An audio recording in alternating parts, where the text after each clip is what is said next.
ডাকতে আমরা বাধ্য হয়েছি, কিন্তু রাজ্যের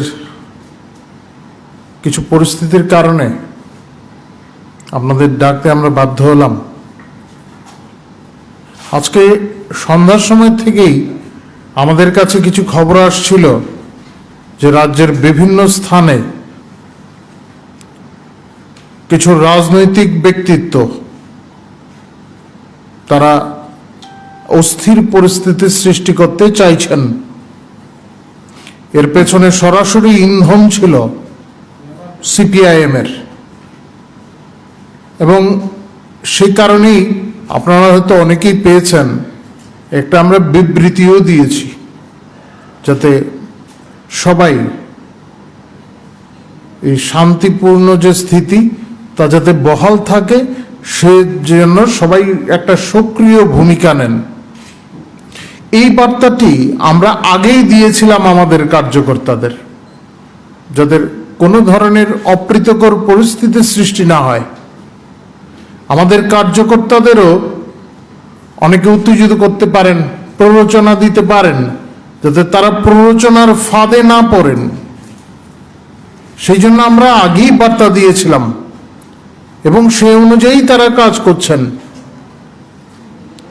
আমাদের আবেদন ছিল অন্যান্য রাজনৈতিক দলের কাছেও এবং সাধারণ মানুষের কাছেও, রাজ্যের প্রতিটি মানুষ যাতে সক্রিয় ভূমিকা নেন শান্তি বহাল রাখতে।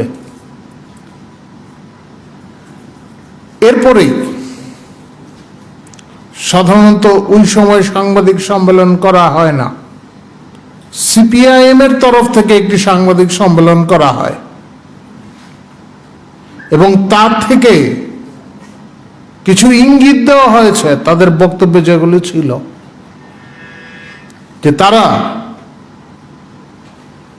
তারা আগাম জানতে পেরেছেন এই রাজ্যে অপ্রীতিকর পরিস্থিতির সৃষ্টি হবে, সংঘর্ষ হবে।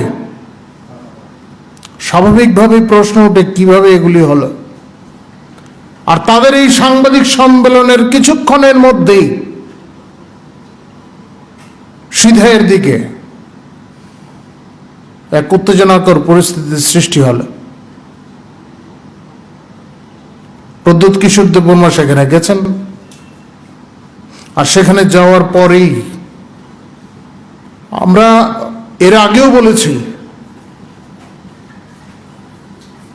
কিছু সদ্য গজিয়ে ওঠা রাজনৈতিক দলের পেছনে সিপিআইএম-এর প্রত্যক্ষ মদত রয়েছে। ভোট গ্রহণের দিনেও তা ছিল, কারণ তারা জানে, সিপিআইএম খুব ভালোভাবে জানে মানুষ তাদের ঘেন্না করে। একটি আসনও তারা পাবে না, তারা তো তাদের উপলব্ধিতে বিষয়গুলি এসছে।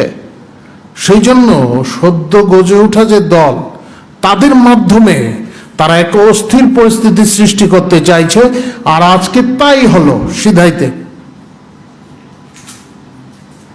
আমরা যতদূর জানতে পেরেছি, রাজ্যের বিভিন্ন স্থানে এই ধরনের অশান্তির বাতাবরণ তৈরির চেষ্টা চলছে। আমাদের কার্যকর্তারা সক্ষম এই সমস্ত প্রতিরোধ করতে, কিন্তু প্রত্যেকটি ক্ষেত্রে তারা সংযমের পরিচয় দিচ্ছেন। সেই জন্য অসংখ্য ধন্যবাদ আমাদের কার্যকর্তাদের। এবং আগামী দিনেও আপনারা ধৈর্য রাখবেন এবং রাজ্য প্রশাসনের উপর আস্থা রেখে আপনারা কাজ করবেন। পাশাপাশি এই যে ঘটনাগুলি ঘটেছে বিভিন্ন স্থানে, বা এখনো এই ধরনের ইন্ধন দেওয়া হচ্ছে, আমরা পার্টির তরফ থেকে আশা করি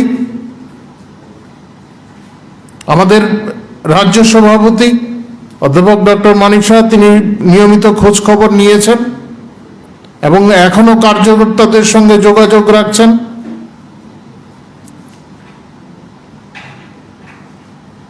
আমরা বিশ্বাস করি প্রশাসন, পুলিশ প্রশাসন এবং সাধারণ প্রশাসন